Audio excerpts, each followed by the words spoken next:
So now, what is my sources of knowledge? So because I'm going to present this topic, I need to also identify where are my sources? Where am I depending on when I share all the contents and topics that I'm going to share in the next few sessions? So I'm going to use a very, very important method that is unfolded by Swami Vidyaranya in his Panchadashi. So whenever you see a slide like this one, on the bottom right, you see a name of the text and the number. What it means is that I'm quoting a text and the verse number.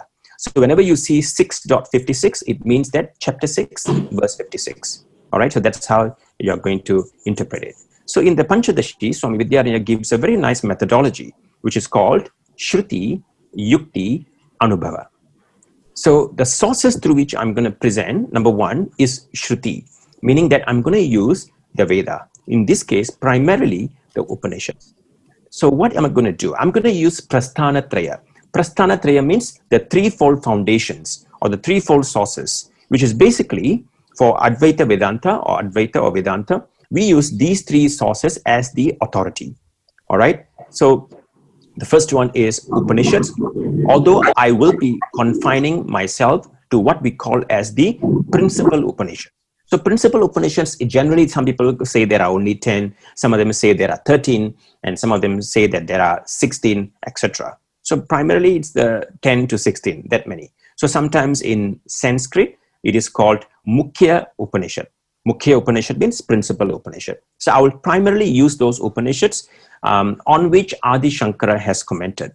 But sometimes I may also use other Upanishads if it serves our purpose to explain, to organize. So I will also use Brahma Sutra of some attributed to sage Vyasa and also Badarayana sometimes. So I will also use Brahma Sutra as well as the commentaries on it by Adi Shankara.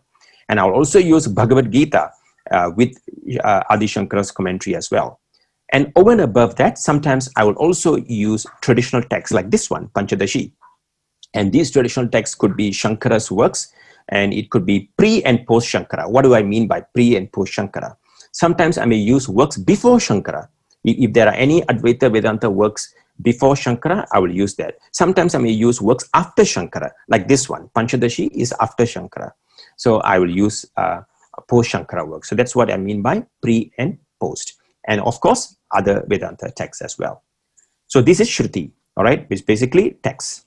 Next is Yukti, logic and reasoning. So I would also use logic and reasoning to explain whatever that we are looking at in this class. But I would only use the logic and reasoning such that it aligns with the Shruti. This is very key. All right, so the logic and reasoning, they must align with what the Shastra says. So that is how I'll be conducting my logic and reasoning. Lastly, experience. All right, so what is it that we are experiencing? All right, so that is also taken into account. So there is a kind of what you call popular method people use. People tend to always go to experience first, right? It's a very common thing, all right? Every time you ask someone, oh, have you experienced it? So in Advaita Vedanta, somehow we do not depend too much on experience, or we don't start with experience. Do you know why? Because when you look at the sun, it rises in the east and sets in the west.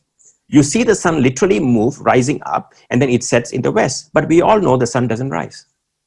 So how can I trust my experience, right? So experience cannot be dismissed, very important thing.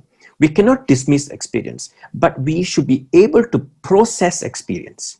So how do we process experience? So in the case of the sun rising in the east and setting in the west, how we process is through the knowledge that when you go out into the space, you realize actually it is the earth that rotates in its axis, right? It is not that the sun literally rises in the east and sets in the west. So that's called processing the experience through new knowledge. So that is where the Shruti comes. The Shruti gives you new knowledge. All right, the Shastra gives you new knowledge so that you can process your experience. And how do you process it? Using logic and reasoning, which is called Yukti. So this is how I would be very much processing whatever that we are learning in this session. Sometimes I may lean more towards Shruti. Sometimes I may lean more towards Anubhava. Sometimes I might lean towards Yukti, or sometimes all three will be there. All right, so please So this is basically to share with you what are the sources of knowledge.